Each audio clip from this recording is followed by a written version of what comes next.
Well, hello to my beautiful listeners, and welcome to a very special podcast episode where you get a special peek into exactly the kind of person I was in college. My name's Amanda. Welcome back. If you are listening on the Luck We Had feed, I'm one of your hosts. My name is Amanda. If you're listening on the Skip to the Gay Parts feed, hi, I know it's been a minute. I'm so sorry. Welcome back. So yeah, for everyone listening on the podcast feed of The Luck We Had, a shameless recap podcast, today is going to be a deep dive into not only an episode of the show, but into one Mikhalio Alexsander Milkovich in seasons 1 through 4 as part of our interlude here before we dive into season 5. And for everyone on my Skip to the Gay Parts feed, today will be different because this episode will not cover all of the gay parts of Mickey Milkovich's 11 seasons on the Showtime series Shameless, but don't worry, I will be back to finish his story one day, because Mickey is nothing if not the gay parts that I skipped to. The OG gay parts that I skipped to, if I was quite honest. Beaten out possibly only by the first gay kiss ever on daytime television, Luke and Noah on As the World Turns. But Mickey was right there with me from day fucking one. For anyone who listened to me on my Luck We Had feed, yes, I do in fact host a second podcast called Skip to the Gay Parts, where we analyze gay television or gay characters in television or queer-coded characters in television, such as the queer-coded man himself, Dean Winchester, or actual canon queer characters like Captain James Flint of Black Sails. And if you're listening on my Skip to the Gay Parts feed, yes, I do in fact host a shameless recap podcast. We have just finished up season 4, which is why this is the little interlude until we begin season 5. So I hope everyone listening very much enjoys this little hybrid episode I've cooked up for you all. I'm so sorry it's been so long. Here is what I have for you. I've made you all wait long enough. Let's just dive right in, shall we? So to set the stage for this particular episode, I wrote this in my second semester of college in my Theorizing Communications class. My professor had assigned us a 7 to 10 page paper about anything in the media that we wanted to apply our theoretical studies thus far on. Season 4 of Shameless had just ended and I was hyperfixated to the max. I repeat, this assignment was a 7 to 10 page paper at the maximum. My first draft was 30 pages long. Professor Harry Haynes, you are a real one for putting up with me for not 1, not 2, but 3 different semesters. In the end, I got this beautiful paper down to 22 pages. Size 11 font. Again, so sorry, Mr. Harry. And listeners, not 2 weeks after I turned in my abstract for this paper, not to brag, but we were then screening the first episode of Shameless in class. That's right! The Gallaghers were a part of my academic curriculum. They were a question in my final simply because I would not shut the fuck up about them. Do you all see now why I run 2 podcasts about television shows? I've never learned how to shut the fuck up in my entire life. So, you know what? Let's begin this fun little experiment here, and I will tell you all what I wrote in my paper entitled Dissecting the Uncommon Thug, a Study of Mickey Milkovich. Mikhalio Alexsander Milkovich, more commonly known as Mickey Milkovich, is an enigma. Upon first glance, he seems simple to understand, but he's actually a very complex character for someone to wrap their head around. And he also happens to be one of the best written gay characters I'd seen on television. Mickey appears on Showtime Network's Sunday hit Shameless, a drama about a lower-class family living on the south side of Chicago. This particular show is considered high-quality television in its first few seasons due to its brashness and its unapologetic nature. Its clever and witty writing and its talented, Emmy-nominated but never-winning cast. However, topping my list of my favorite aspects of Shameless is the storyline of one Mickey Milkovich. It's my personal belief that Mickey's storyline is different and frankly better than just many other quote-unquote coming-out storylines on television shows that I'd seen thus far. Mostly because the coming-out aspect of Mickey's character arc is mixed in with a tale of a boy overcoming an abusive past and making a slow crawl towards finding himself. Every aspect of Mickey's character is approached with a dirty, real, and shameless attitude that is not only refreshing to see, but necessary to portray to a wide audience of people. Academic textbooks argue that the prominence of a coming-out storyline with a gay character, quote, obscures the simple problems that homosexuals and heterosexuals share every day as humans, end quote. They also claim that, quote, coming out as a dramatic moment becomes a new way to other homosexuals, end quote. However, the beauty of this particular storyline is that Mickey isn't othered by his coming out. Mickey isn't a gay character. He's so much more than that.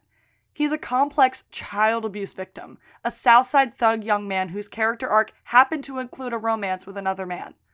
Every character in Shameless has a secret part of their life that they don't share with others, and Mickey's happens to be his sexuality.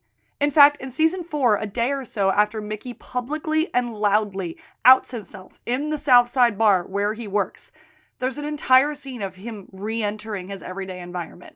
He's waiting for the other shoe to drop, but it never does. A bar full of lower-class, average Joe Chicago guys actually subvert their conversation to make Mickey more comfortable. And after a short, tense moment in the wake of a gay joke, the bartender Kevin tells Mickey to sit down and relax and have a beer. Because in his words, no one gives a shit who you bang. This isn't to say Shameless is without fault when one thinks of equal representation. The characters in Shameless still exist in a misogynist and patriarchal society because the show takes place in real-world Chicago. And for that fact, within this show, we can admit that it's really white. The show is very white for a show that is set in the South Side of Chicago. It has black characters, but this is a very white television show, and that fact is acknowledged. According to academic texts, quote, the actual number of heterosexual and homosexual characters and personalities in American media is wildly disproportionate, end quote. And it's frustrating that even on a show with such a well-written gay couple, 2 well-written gay characters, the amount of sex scenes or just intimate scenes that they are given is wildly disproportionate to those of the heterosexual couples in the show. Where a straight couple in the show may be having a conversation naked in bed together, Ian and Mickey could be having the conversation of the same severity, except they're often fully clothed and not engaging in any sort of intimate activities. And the few times Ian and Mickey have been shown in a sexual or intimate context, it is always immediately followed by someone walking in, a fight ensuing, and a breakup happening soon afterwards. However, despite this bout of inequality, the story that is told by way of Mickey Milkovich is relevant and necessary. It's necessary to send the message that not every gay person's coming out experience is the same, and that the overly flamboyant characters like Kurt Hummel on Glee and Jack McFarlane on Will and Grace aren't the only kind of gay person there is. The idea that they are is supported by the assertion made by queer theorists that, quote, traditional understanding misrepresents the full spectrum of human sexuality, end quote. Shameless just goes to show that you can be the biggest terror in the neighborhood, subscribe to all the heteronormative stereotypes that make you out to be strong and powerful man, and be gay all at the same time. Dean Winchester, are you listening? Oh, sorry, a little something caught in my throat there. Mickey Milkovich is not one of the main characters of Shameless. The show is actually about the lower-class family called the Gallaghers. The audience is only introduced to Mickey through his relationship with the second oldest brother in the Gallagher family, Ian Gallagher. Mickey's significance is present from day one, but it evolves so much in seasons 3 and 4 due to the actor who plays him, Noel Fisher, as well as, partially, the writing staff. Fisher and his incredible acting style are where what we call encoding and decoding come into the mix when it comes to Mickey Milkovich.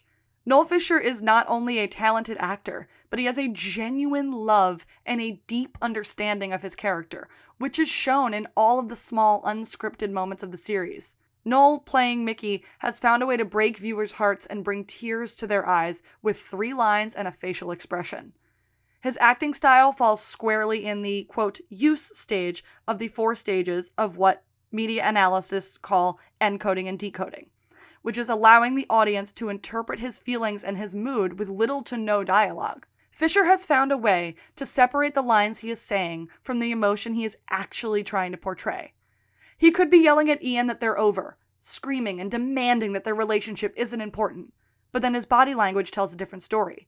The set of his jaw, the look in his eyes, they let people know that saying these things breaks his heart. You can actually see in his eyes when he's letting his walls fall down. His smile is brighter when he's letting Ian in. His entire body is physically relaxed. But then when a threat is presented, his walls snap right back up. His shoulders square off and the macho manly Southside thug dominates his physicality. Watching Noel Fisher work is one of the most magnificent and enjoyable parts of seeing Mickey in an episode of Shameless. One thing that should be made abundantly clear that unfortunately only sticks out to people who pay attention is that Mickey Milkovich and his sister Mandy Milkovich are products of an abusive home. Their father, Terry Milkovich, is an ex-con, white supremacist, homophobic man who spends his free time sexually, violently, and verbally assaulting his kids. The Milkovich mother is nowhere to be found, presumed dead, and this is what makes Mickey's evolution not only one of recognizing his sexuality, but overcoming his crippling fear of his father. His glib and dismissive attitude is obvious, as is the fact that Mickey is constantly filthy. In season 2, he's offhandedly referred to as, quote, the dirtiest white boy in America. But his reasons for being so filthy are far from funny. Mickey doesn't wash himself because he doesn't think it matters. He doesn't think he matters. No one cares if he lives or dies. Who cares if he's clean? These are all survival techniques of an abused child, no doubt also fueled by hiding deeply in the closet. According to some academic texts, growing up in an abusive home can, quote, lead to an unhealthy relationship because the adult doesn't know what a good relationship is, end quote. This is clearly demonstrated as a trait of Mickey's because he is distant and non-committal to Ian for most of their relationship, and is unaware that he's doing things that are hurting the other man. Being like this is Mickey's only way of protecting himself, but as Mickey grows in the series, he realizes that he is not only capable of loving himself, but that he is fiercely loved by Ian Gallagher. And because of this, his appearance starts to change. There's less dirt on his face. His clothes change more often, and when they do, they're clean. He adjusts his appearance and behavior, but still maintains who he is, right down to the tough-looking fuck you up prison tat permanently etched on his knuckles. Now, when it comes to coming out, Mickey never gives much thought to actually coming out because he's too busy trying to survive. Noel Fisher has said that Mickey's storyline is about, quote, making that slow crawl towards himself, end quote. It's about realizing he's worthy of love and that he has every right to stand up and be who he is. That he doesn't have to be afraid of his abusive father anymore. Mickey is a young man just trying to live day to day and maybe just be able to make it to 18 still breathing. Falling in love was an accident. One that he fought tooth and nail to deny even happened. His sexuality made him feel so shameful and wrong that he felt the need to hide it from everyone in his life. It scared him to death because he knew if his dad ever found out, he'd be a dead man. But in the end, being loved by Ian is what gives Mickey the strength to be able to proudly be who he is, no matter how incredibly terrifying and life-threatening that idea is. The journey is what makes Mickey's character so significant to the queer narrative presented in most mainstream television. Mickey's character is established from the second he appears on screen. It's made clear to the audience that this thug, though a little short, can and will beat the ever-loving shit out of you. His specific mission in the very first episode we see him in is to attack Ian Gallagher, as Mickey is under the impression that Ian had sexually harassed Mickey's sister, Mandy. That may be one of my favorite parts of Mickey's character introduction. He isn't brought in as Ian's love interest. He isn't introduced as another gay character. In fact, there's stereotypically nothing about him that suggests that he's gay. He's just an angry older brother swooping in to defend his sister's honor. All heteronormative stereotypes are firmly set in place, so we accept this character as a threat to Ian, a character we've now known for 3 episodes. And then we start rooting against Mickey for coming after Ian. We spend that whole first episode of Mickey's seeing Ian dodge Mickey's attacks, and finally being able to put a stop to them when Ian outs himself to Mandy so that she'll call off her absolute pit bull of a brother. Thankfully for Ian, it works. Mickey stops attacking. However, he does constantly return to shoplift and essentially rob the store that Ian works at. And since the Milkoviches are known in the community as violent and terrifying criminals, Cash, the owner, and a grown man who is having regular sex with a 15-year-old Ian Gallagher, never tries to stop Mickey. One day, Mickey takes things a step too far by robbing the store and taking the gun kept behind the counter when Cash pulls it on him, because Cash is, above all else, a pussy. And when Ian finds out about this theft, he breaks into Mickey's house, wielding a tire iron and demanding the gun back. What then starts as an altercation for dominance quickly turns sexual. A moment clicks between the two teenagers as they lock eyes, and they promptly start tearing each other's clothes off. Looking back on it now, that is the moment that set the tone for their entire relationship. Ian and Mickey's relationship is held together by lust and blood before love ever enters the equation. And both boys are pretty much okay with that. After the first sexual encounter, Mickey returns the gun, and when Ian goes in for a thank you kiss, Mickey tells him, "Kiss me and I'll cut your fucking tongue out." Now, in reference to the fact that Ian and Mickey don't get as many intimate scenes as the straight couples on the show, I will say that for the first few seasons, that is because Cameron Monaghan was not yet 18, so they weren't going to film intimate scenes with an actor who was under 18. After that, there's no excuse, it's just homophobia. So using language like, kiss me and I'll cut your fucking tongue out, and acting out in the way that Mickey does clearly establishes him as a criminal. It makes him appear manly and tough and pretty much anything except stereotypically gay. However, his actions do tie in to a point that academics make associating homosexuality with criminality in the media. Quote, outside of frequency of representation, Hollywood has historically used homosexuality as a marker for deviance or criminality, end quote. However, like most aspects of queer theory brought up in that text, Mickey Milkovich's character doesn't exactly fit that mold. Yes, he's homosexual. Yes, he's a criminal. But his homosexuality has nothing to do with his criminality. The academic texts are talking about characters that were criminals or villains because they were gay. Their gayness was part of the criminality. Or ones whose homosexuality fueled their criminality. But Mickey was a Southside thug in a criminal family long before figuring out his own sexuality. In fact, one could argue that Mickey is able to be a criminal thug in spite of his gayness. Diversity win, the little thug that robbed you at knife point is gay! Now for the rest of the first season, Ian and Mickey carry on a sexual relationship in secret. Mickey trading his shoplifting ways for a quickie in the back room with Ian.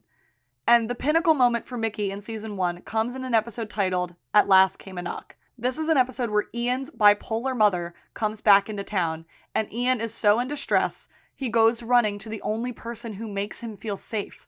When he knocks on Mickey's door, Mickey opens it to tell Ian that this is not a good time. The audience can hear Mickey's abusive father screaming in the background, and Mickey is smoking a cigarette, obviously in distress of his own. However, when he sees Ian's worried face, and Ian tells Mickey, I need to see you. I didn't know where else to go. Mickey's face softens, and he makes the decision to help Ian. He tells the younger man to meet him in the convenience store in 20 minutes. This is another moment where Noel Fisher actively engages in the use stage of what we call encoding and decoding. All of the brilliance of the moment where Ian comes to the door is in the way that Noel Fisher delivers Mickey's lines.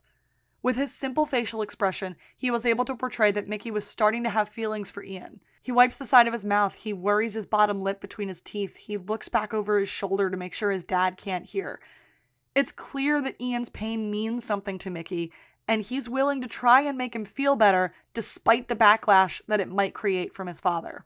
Now, this process we call encoding decoding. The use stage is when the producer puts out one message and the audience is meant to interpret it in a certain way. However, I think that Noel Fisher takes the words of the writers and uses his acting and his own interpretation of the character to say words like, say that again, I'll rip your tongue out of your head, and have him be sweet. It makes Ian blush. It makes him smile. It's cute and flirtatious. It's a threat, but it's cute and flirtatious the way that we get to see it. They should sound threatening, but it comes off as a term of endearment because Noel Fisher follows the line with a short, shy smile, allowing the tension to turn to tenderness. One of the last scenes Mickey has in season 1 takes place after Mickey rushes to Ian's aid and It Last Came a Knock. They're in the back room, they're hooking up, they're doing their thing, and Cash, the owner of the store, and the grown, married man with children that is having an affair with 15-year-old Ian Gallagher, catches Ian and Mickey in the back room having sex, causing Mickey to panic and run out, only to return later to make sure Cash is going to keep his fucking mouth shut. Though in typical Mickey fashion, he does push it by stealing a candy bar and taunting the man, saying, "It's sweet. I like him sweet, but then again, so do you, huh?" Referring to the fact that Mickey knows that Cash has been sleeping with Ian despite being a grown, married man with children. And Cash decides the appropriate response to this taunting is to shoot Mickey in the leg. Mickey is then sent to juvie, Cash telling the cops that he caught Mickey shoplifting to prevent both of them from being outed, and Mickey being in no position to fight that. Now, the idea that Ian was sleeping with both of them brings up the idea of the monogamous/promiscuous idea that academic texts bring up in reference to homosexual and heterosexual relationships. In a textbook titled Critical Media Studies and Introduction, the authors explain that more often than not in media, straight relationships are portrayed as monogamous, but gay relationships are usually promiscuous. Take the television show Queer as Folk as an example. The main character, Brian Kinney, never ever wanting to settle down, believing that that is only for the breeders. But in the case of Mickey's character, he doesn't do relationships, he doesn't do monogamy, and he doesn't expect as much from Ian, mostly because he's a little bit too damaged to expect a committed relationship from anybody at all. So in season 1, Mickey looks the other way about Ian having sex with Cash, and later on he makes it known to Ian that he had sex with other men in juvie. However, as the series progresses, Mickey gets more and more jealous when Ian is with other men, usually beating them up and sending them on their way, protecting what is his. In fact, at the end of season 4, Mickey and Ian do not declare themselves monogamous, but it's understood by that time that Mickey only has eyes for Ian. The steps toward this pseudo-monogamy start when Mickey returns from juvie in season 2. He and Ian easily fall back into the pattern of sleeping together in secret, except something's different this time. Mickey's eyes linger a little longer when he looks at Ian. He asks questions about Ian and his life rather than just bending over or cutting off the conversation with an insult. Anyone paying attention can see that Mickey Milkovich has begun to care for Ian Gallagher. The boys have prolonged contact this season when Mickey starts working security at Ian's store, and as a result, Mickey gets more comfortable with Ian and their relationship. However, getting comfortable becomes a critical mistake for Mickey when they one day forget to lock the store's back door, and Ian's father, Frank, catches the boys in a compromising position. This is a moment where the audience really sees the traumatic impact Mickey's father has on him. From the second Frank Gallagher leaves the store, Mickey is in full-on panic mode. Ian's father is a known drunken blabbermouth, and Mickey is convinced that Frank is going to tell someone what he saw, and that word will get back to Mickey's dad. Terry Milkovich finding out that Mickey is gay would be a death sentence, full stop, for both Mickey and Ian. So the only solution Mickey can think of is to find Frank and kill him, to which Ian objects, and Mickey tries to explain it to Ian, saying, quote, "If my dad finds out about this, he will kill me himself." And after more arguing, Mickey finally snaps, all of it boiling over, and tells Ian that he is done. Ian understands this as a breakup and starts to get emotional, begging Mickey not to go. And in order to make it clear to Ian how serious this is, Mickey does the worst thing he can think of. He stomps on Ian's heart and breaks his own along with it. He pushes Ian off of him, who is begging Mickey to reconsider, and says, "What's done is done. What do you think, we're boyfriend and girlfriend here? You're nothing but a warm mouth to me." However, again we say, Mickey says one thing and means another. He says that Ian is nothing but a warm mouth to him, that he has to do this for the good of them both. But when it finally gets up to the moment and he's following Frank down that alley, he takes a second, he thinks about what he's about to do, and he can't do it. He ends up throwing away the gun that he has on him, going up to the closest cop and punching him right in the face, getting himself thrown back in juvie so that even if Terry does hear, Mickey will be behind bars. That's how tight the stranglehold of fear Terry Milkovich has over his own son. Mickey would pick going to juvie for a second time over admitting that he was gay. He felt safer in juvie than he would have in his own home had his father found out who he really was. And he cared so much for Ian, not that he would admit it, that he couldn't bear killing the boy's father. Mickey risked his own life that night by not killing Frank, by chancing that he could be outed to the entire South Side and come out of juvie not only to be killed by his own father, but to watch his father harm Ian as well. In the brain of Mickey Milkovich, loving Ian Gallagher is a danger and a weakness. Every single time in this series that Mickey cracks and lets Ian in his heart, every time he starts to believe he has a chance at being happy, that's when everything starts tumbling down. Ian and Mickey kept getting written like they weren't supposed to be together. Everything in their situation, where they live, the dangers that come with being gay in their neighborhood, Mickey's ingrained ideas of what makes up a real man, all of it tries to keep them apart. The writers wanted to make it abundantly clear in the first few seasons that a gay relationship in the South Side is dangerous and unattainable and nearly impossible to have. However, the viewers were having none of that. In fact, the unattainable aspect of the relationship, that's what makes it more powerful for the viewer. It makes you see the light in dark situations and gives you hope through the blood, sweat, and tears that Ian and Mickey can emerge from any dire situation together. Combined with the magnetic chemistry between these two actors, the talent both of them bring to the table, and the fan response, it just made sense to start giving them more screen time and officially count Mickey and Noel as a main character starting in season 4. In the lead up to that, season 3 has one of Mickey's biggest turning points in the series. Once again, we start a season with him strutting out of juvie and striking his sexual relationship with Ian right back up. But once again, his time away only made his affection for Ian grow stronger. This makes Mickey less and less likely to be okay with the non-monogamous side of their relationship. When he returns for season 3, Ian is in the middle of hooking up with another guy that Mickey tears away from Ian, kicks in the gut, sends on his way, and then bends over to have Ian finish the job on him. And then Mickey starts to sense a threat and get jealous of an older man that Ian's been sleeping with. He takes action by beating that man up and proving his affection to Ian by kissing him for the first time in their 3-year relationship. And then things really start to look good for their relationship mid-season, which unfortunately meant a storm cloud was brewing, because this is television. Mickey makes himself too vulnerable by inviting Ian to stay over at his place one weekend when his family was gone. But he slips up and forgets to lock the front door, which is how Terry Milkovich catches Ian and Mickey having sex. It seems most of Mickey's biggest moments of character growth are expressed through horrible violence. And this is a moment where Mickey is transformed from a boy who is scared of his father to a man who defends the one he loved. His only concern when Terry starts charging in that room is to make sure Ian is safe. Mickey actually jumps on his father's back and pulls him off of Ian, screaming, "Get the fuck off of him!"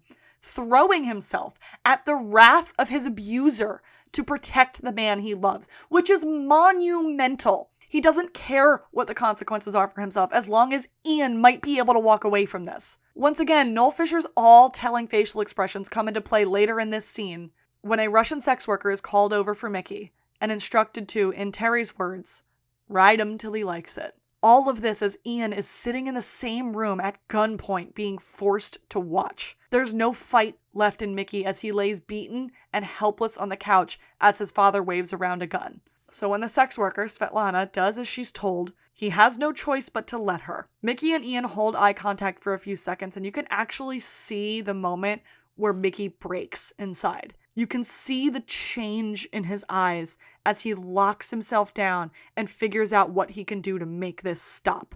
He decides to flip Svetlana over so he can break eye contact with Ian, so he can convince his father that his tactic worked and he can hopefully get them all out of there alive. 3 seasons of progress in the slow crawl towards himself stalls after such a traumatic event. Mickey cuts off all contact with Ian, deciding to lose himself in whiskey and self-hatred. The next time they do see each other, it's because Ian tracks Mickey down. Mandy, who is Ian's best friend and Mickey's sister, lets it slip that Mickey is getting married to a pregnant sex worker named Svetlana. So Ian demands answers. And Mickey runs away from Ian when Ian finds him. And when Ian tries to stop him in his tracks and get Mickey to admit that you love me and you're gay, Mickey's response is to kick Ian in the face. Mickey had fallen back into his routine of drinking, chain smoking, and punching his problems away, which further illustrates the fact that he was an abused child.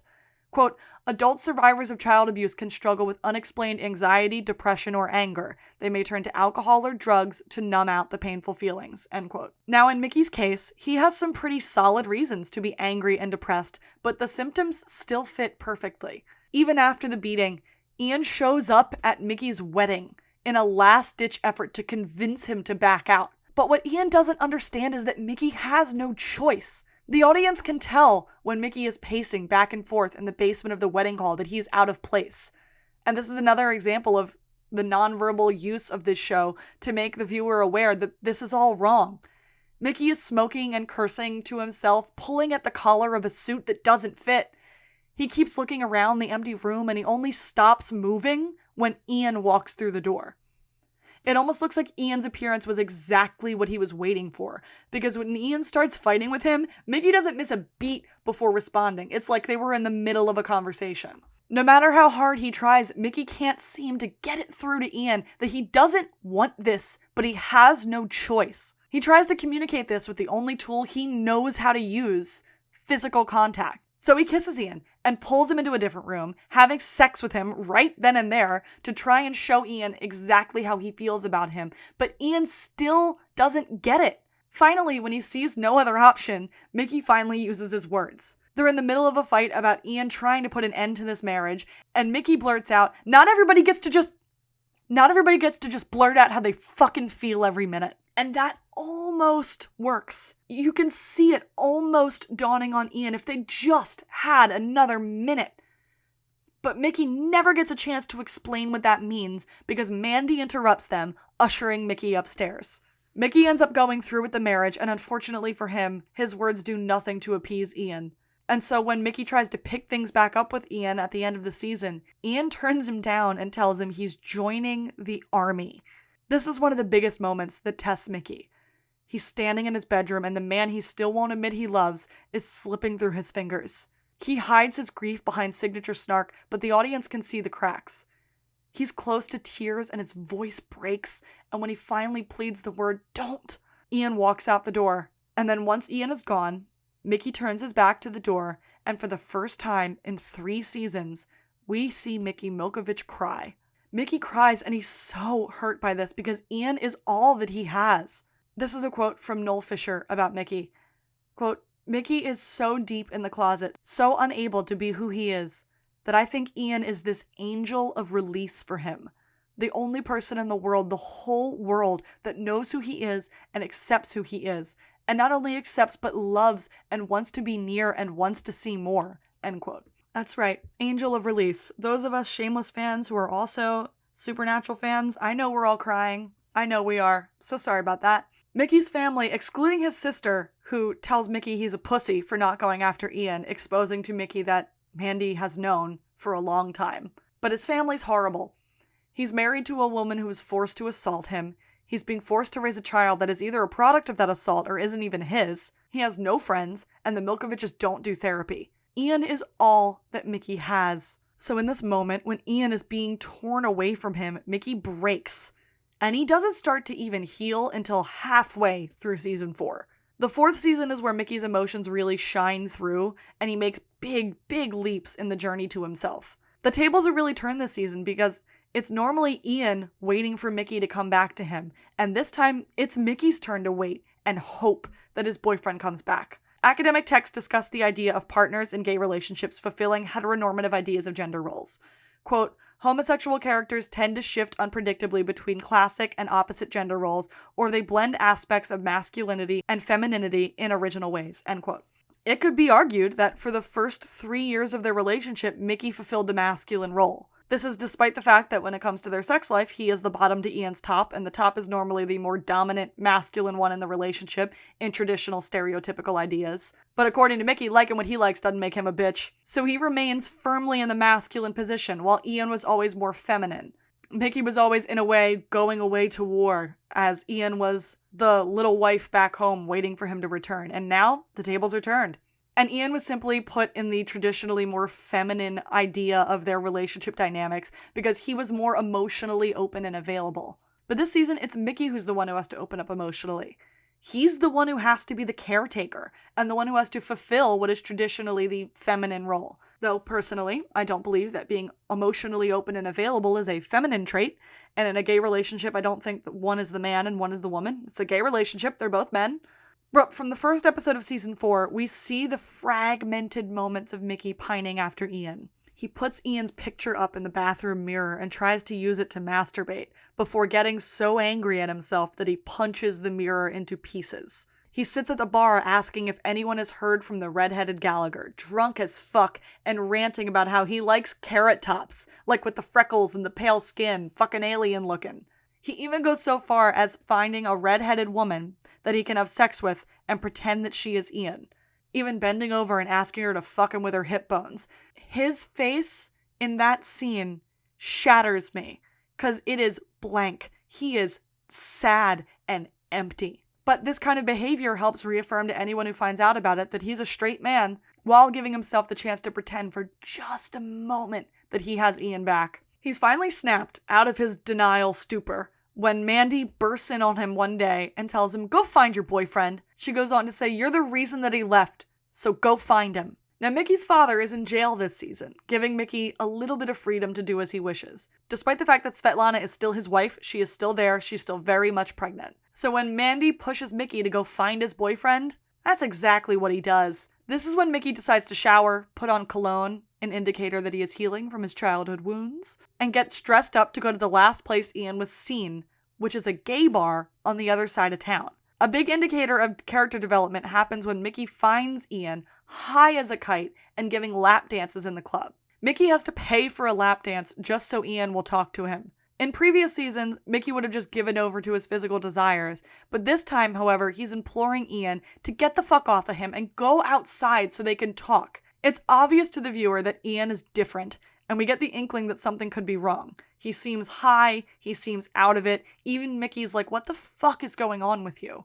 And so this is where Mickey takes up that caretaker role. Mickey finds Ian outside of the club later, obviously drugged up and being felt up by an older man. So Mickey steps in, rips the old man off of Ian, and sends him on his way before slinging a now passed out Ian over his shoulder and taking him home. Cannot express enough. Cameron Monaghan is at least over 6 feet at this point. Noel Fisher sits at a sturdy 5'7". So he throws Ian over his shoulder and takes him home. And when Ian wakes up and goes back to his own home the next day, Mickey immediately follows him and asks him to come back. But Ian is tired of being jerked around by Mickey. He got kicked out of Mickey's house by Mickey's pregnant wife. And Ian's like, you know what? You want me back? You want me back in your life? Suck my dick whenever I want. It's him asking Mickey, give a little. Give a little in this relation. I've given so much. Give back. Show me that you actually want to fucking be here.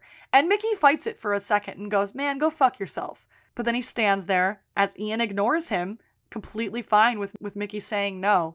And then Mickey goes, I'll do it, and drops to his knees, and right then and there solidifies that they are in this together now. Mickey spends the rest of the season sleeping on Ian's bedroom floor in the same room with his other two brothers, and following Ian to work, even daring to kiss him in the middle of the club one night, in the middle of the crowded dance floor where anyone can see them. Let me emphasize that a little more. Mickey actually kissed Ian in a room full of people. A man who was terrified of kissing this other man, who threatened violence whenever Ian tried it. They were in a club because Ian had work, and Mickey decided to take up the position as a guard dog. It's a gay club. And after Mickey scares off a customer who's getting a little too handsy with Ian, Ian tries to sneak a little kiss on his overprotective, rambling boyfriend. But Mickey pulls away. It's just a natural reaction to flinch away because they're in public. But then Mickey takes a second to realize where he's standing. He looks around the room and back to Ian, and for a few seconds you can see the wheels spinning in his head. It's okay to kiss Ian here. No one was going to yell at them or beat them or even fucking notice. So as the background music plays the lyrics of Make Your Move on Me, Mickey caves and pulls Ian in for a kiss, and it's the longest moment of intimate connection Ian and Mickey ever have. The camera is spinning in time with the lights and the music. Ian takes Mickey in his arms and they kiss with love and hunger like they never need to come up for air ever again. And later in the same episode, Mickey even admits to a friend of Ian's that they are in fact together. And a few episodes later, Ian asks a similar question. When he asks Mickey if they're a couple, Mickey tackles Ian to the bed and gives him the simple answer of course we are. All of this suggests enormous character development and psychological healing for Mickey. He's getting over his feelings of worthlessness that come with his abusive background. He's getting over, though slowly, his shame of being gay and being in love with Ian. His sister knows, the Gallaghers pretty much know, and he's comfortable with that to a point. Mickey and Ian set up a pseudo-domestic situation this season, and their relationship seems to be leaping to new levels. And by far, the biggest step Mickey makes in season 4 comes during the episode Emily, where he has to attend his son's christening. Mickey's entire family, including his recently out-of-jail father and his wife, were going to be in attendance.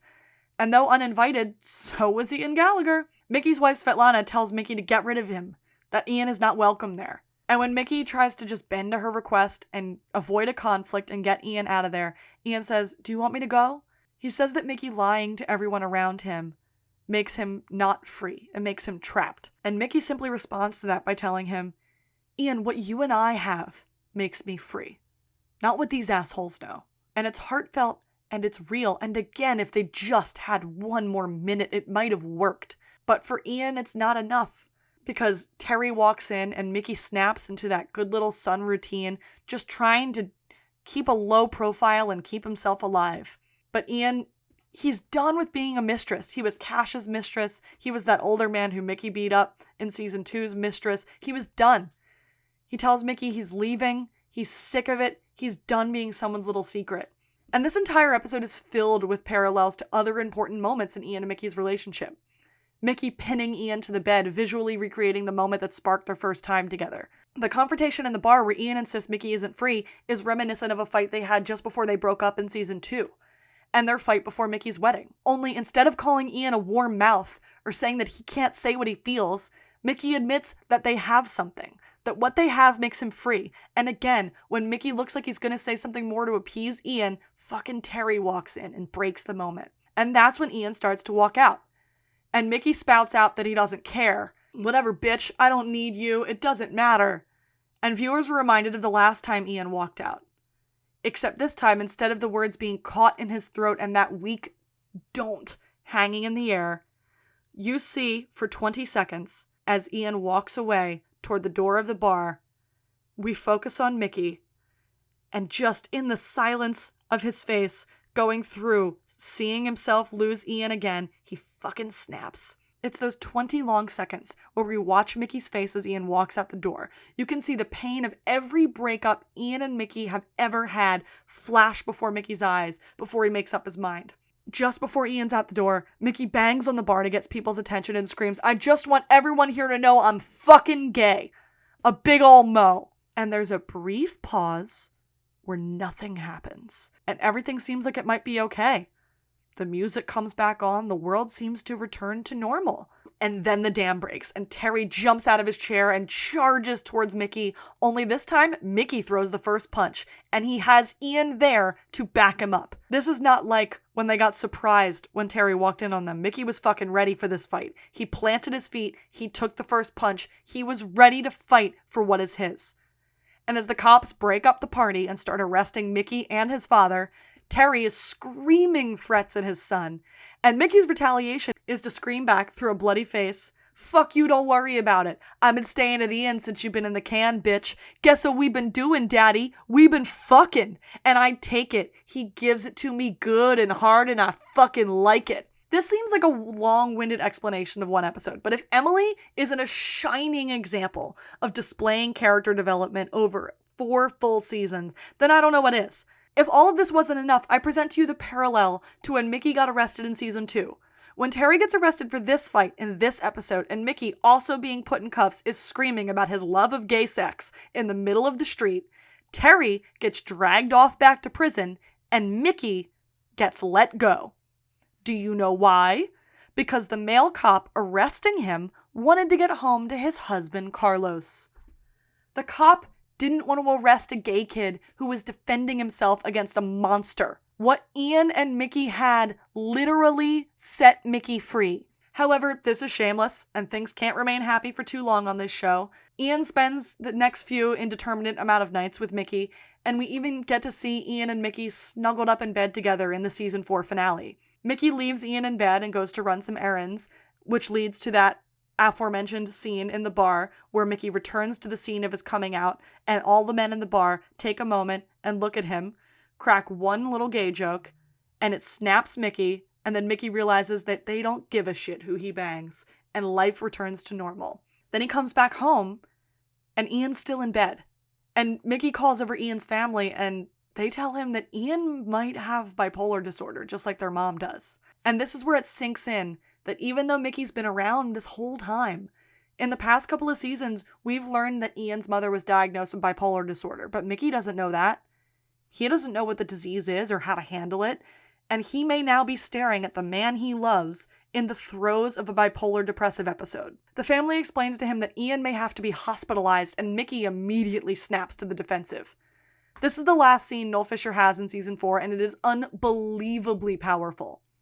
Fiona, as the woman who has practically raised Ian because of their mother and how she doesn't handle her disorder, Fiona's willing to give up her maternal role, and she's trying to explain to Mickey what this disease means. But meanwhile, Mickey is desperately trying to think of ways to make Ian better, to cheer him up, to get him out of his depression. And Fiona really pushes it when she tells Mickey that his depression could last for weeks, that what Ian has is almost impossible to handle. Because that's when Mickey snaps at her, "Don't you fucking tell me what's impossible." That's when you can see it hit Fiona in the face, that there's so much more between Mickey and Ian than a casual relationship. She sees the fierce determination in his eyes that comes with protecting somebody you love. And Mickey lets her know Ian is not going anywhere. He says, "We're taking care of him here. You, me, us. He's fucking family." It took 4 seasons, But Mickey Milkovich has finally made it from a scared, closeted, abused child protecting his sister to an out and proud man protecting his partner. Even though he has no idea how to handle this illness, even though when he thinks nobody's looking, his fear starts to leak through.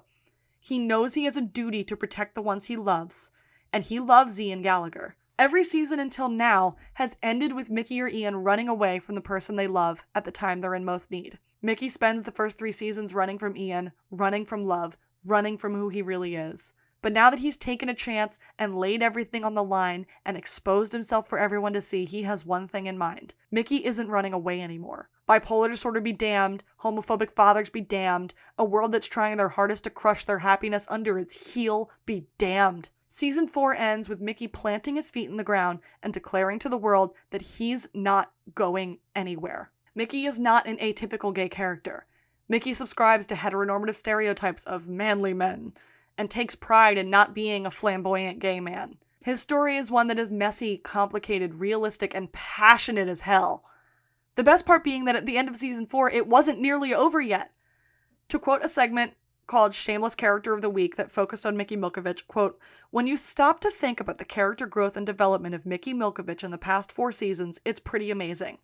However, when you realize that that growth was accomplished in what equals out to roughly 3 hours worth of screen time, it's fucking miraculous," end quote. What more needs to be said? The writers of Shameless spent the first 4 years of their show creating a broken and bruised teenager and transforming him into a strong and proud man. And the process still felt natural and real, even though his total screen time barely adds up to 3 episodes. He's a Southside thug that can go from wanting to kill someone to being a supportive boyfriend in the blink of an eye. And as I said, season 4 was only the beginning. Thank you so much for listening to this episode of both The Luck We Had, a Shameless recap podcast, and Skip to the Gay Parts. I will be back on the Skip to the Gay Parts feed with a recap of seasons 5 through 11 of Mickey's continued and concluded story. And The Luck We Had listeners, I hope you join me and my co-hosts Lena and Evan as we dive into season 5, coming at you shortly. Links to everywhere you can follow me will be in the episode description wherever you get this podcast. Please make sure to rate and review if you'd like to contribute to either show. There are links in my bios to the Kofi and Bonfires campaign where you can donate or buy show merch. Y'all have not heard the last of Mickey Milkovich, and you have not heard the last of me. Talk to you all soon, but until then, goodbye!